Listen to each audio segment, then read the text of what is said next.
begin. The announcements end with, respectful, responsible, ready, and successful. South Tama is a PBIS school. But what does that mean? To a lot of people, it has a really negative connotation, even though it's supposed to have a positive one. So the question I'm proposing is PBIS effective in our schools? First, there are 3 things that I think that you should know.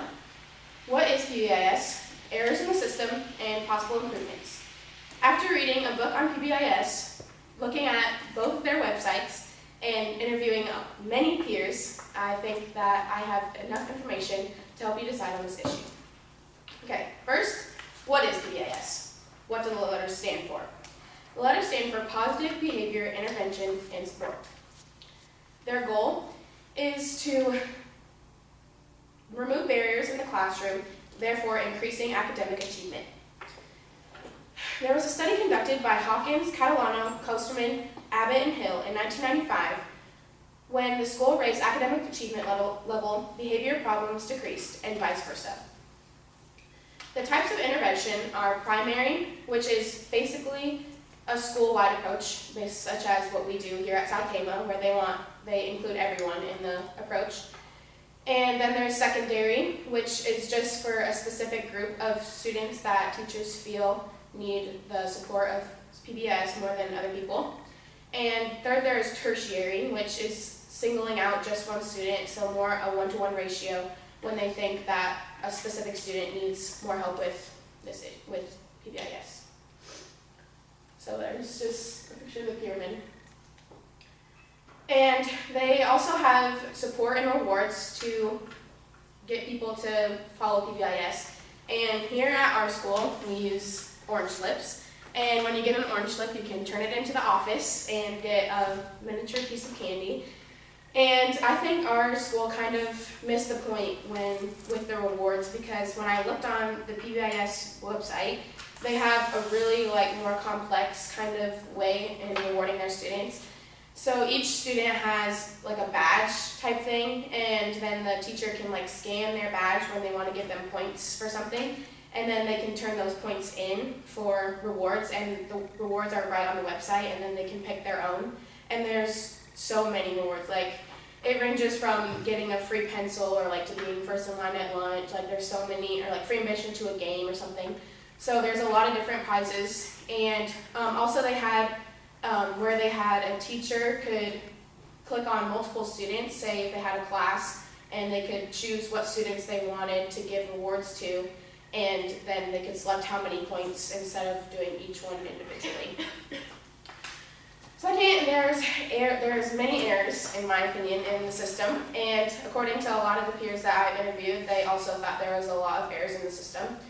So first, there's a small amount of knowledge, and according to McKenna, she thinks that a lot of people don't know what it is and what is expected of them, so it makes it hard for them to be able to follow it. And Madison, she thinks that no one turns in the orange slips because nobody really cares about the rewards, so they just kind of let them collect and don't really care. And Mihaela thinks that there's no incentive, because if you're just getting an orange slip, then a lot of people just lose their orange slips and they don't even really care about it. And there's a lot of low expectations, especially here at South Tama. I know you guys have seen the posters around for the big end of the year PBIS party, and they're only expecting each student to have 3 PBIS slips. So you're only expected to do 3 good things the whole entire year, and you get rewarded.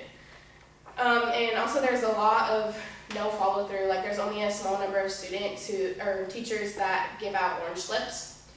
And I think our school is really results orientated, which means that they focus more on the outcome instead of the action itself. And the biggest errors that I found are you're being rewarded for good behavior. And Megan, one of my biggest interviewees, said that it's unnecessary to reward for things we should be doing all the time. And it's treating us like children, and it's showing us that when we go out into the real world that we should expect a reward for doing something good. And she also compared it to being dogs, because dogs get rewards for doing something good. And also the bad kids get rewarded for things that good kids are supposed to be doing all the time. So an example of that would be like if you go to class on time every day and then there's always someone that's late and then all of a sudden they come in early one day or they get there on time, then they would get an orange slip and you've been doing that this whole time. So improvements to the system, I think that they need to apply it more or not at all, such as Lauren said. And I think there needs to be a punishment for bad behavior, because if they just keep going around and they're not doing, nothing happens to them if they do something bad and they get rewarded for something good, then it's kind of not evening itself out. And I think they need to focus on a set number of key ideas so that students know what's expected of them and know what will be rewarded and what is just daily basis things that you should be doing. And also, like I said before, I think there needs to be more follow through so that everybody does it all the time instead of just whenever you feel like it. So, is PBIS working in our schools?